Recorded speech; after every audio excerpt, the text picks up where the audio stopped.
Hey, I'm Shane from CertifiedProfessionalCoder.com. Today, I want to talk about the CPC test, otherwise known as the Certified Professional Coder Test. This test is the standard in the industry for medical coders.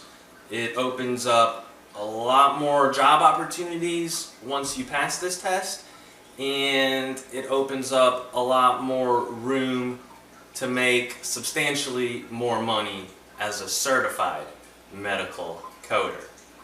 The test is usually taken through the AAPC, which you'll want to become a member of before you take the test. And the test is 150 questions. It's 5.5 hours long, so that comes out to 2 minutes for each question. Keep in mind, the 5.5 hour test has no scheduled breaks. So I recommend you watch your fluid intake on the day of the test, and you also probably want to bring some snacks along just in case you get hungry, give your brain a little, energy, a little brain power. And you really just need to be locked in and focused, because from personal experience, I struggled finishing all the questions in the 5.5 hours. Another thing you should know about the test that kind of surprised me is the test is not done on a computer. The test is actually old school. It's a Scantron with a number 2 pencil. So, it kind of takes you back to, like high school, taking the SATs or something, the last time I used that. But they give you a book, it's a sealed book with all the questions in it, and you have your Scantron sheet, you got your number 2 pencil, hopefully a backup number 2 pencil, maybe a pencil sharpener there with you, and you're allowed to take notes inside the book with all the questions in it. And it is kind of good. Like, I understand why they do it, because sometimes when you're working through a lot of these questions that are on the test, a lot of times it's like doctor's notes. And after you do this for a while, you just start picking out the important information that you need out of doctor's notes. And with it in that form, it gives you the opportunity to, just underline or circle the important things that you need to answer the question. Obviously, with it being Scantron, it's all multiple choice.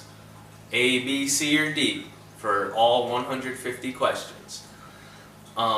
So you have to schedule the test. The test is done in different locations throughout the year. There are things you want to keep in mind when taking the test. And the biggest one I'm getting at here is the fact that it's an open book test. So what that means is when you show up to take your test, you show up with your own coding books. You show up with your CPT book for procedures. That's the surgical procedure book. You show up with your ICD-10 book. That's for the diagnosis. And you show up with the third book, which is the least used, but this is the hospital coding book, and it has a lot of the different devices in there. But the two you'll really want to focus on when studying is the CPT. Number 1 is the CPT, the procedurals, and number 2 would be the diagnosis, followed by the hospital stuff. And the fact that it's open book is something that you really need to take advantage of. I took the test the first time and I completely ignored the fact that we could be open book. And so I didn't write anything in my book. And I really regretted it. I failed the test the first time I took it. And one of the major reasons was because I did not write anything in my book.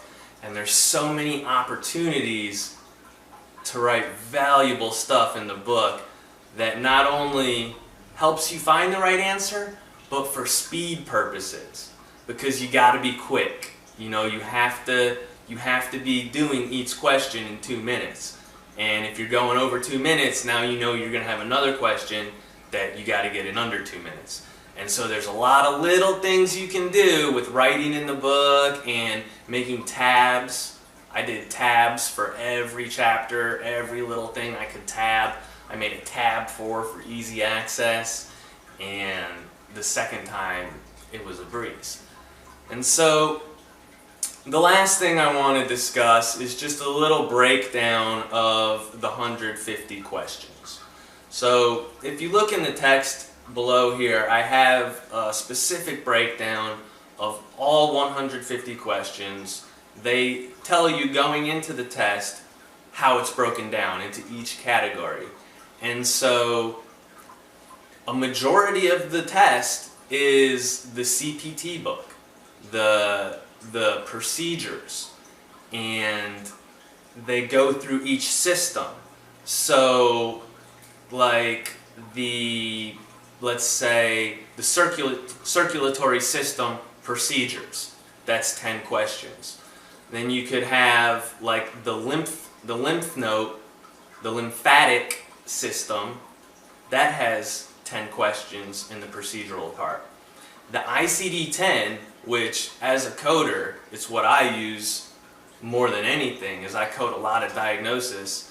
And as a coder in your early days with your CPC certification, you'll probably be doing a lot of ICD-10 diagnosis stuff too. But keep in mind, ICD-10 diagnosis type questions are only 10 questions out of the whole 150. So it is really important to know, but in perspective of what the test is made out of, it's a small percentage. Another section is for anatomy, medical terminology. There's one that's a small section that's like regulations and guidelines, and this is like one of the biggest things I can stress to people taking the test, is you got to know your guidelines. And that's what I teach to my students, is I really make sure they know their guidelines. Because in taking the test, what I found out is they're trying to make sure you know your guidelines. And so I don't want to call them trick questions, but they have a lot of questions where you'll see it and you say, oh, I know how this goes. You know, I know how we do these type of questions. Oh, but wait, this is in chapter 16, and in the chapter 16 guidelines, there's an exception, and you don't do it like that. You do it this other way that's slightly different, that'll give you a different answer. And there's a lot of that on the test. And so knowing your guidelines is really important. But let me stop on that rant right now and get back to a couple other things I gotta hit on about the test. The other thing about the test is pass-fail. And to pass the test, you have to get a 70 or above, which means you have to get 105 out of the 150 questions correct. Okay?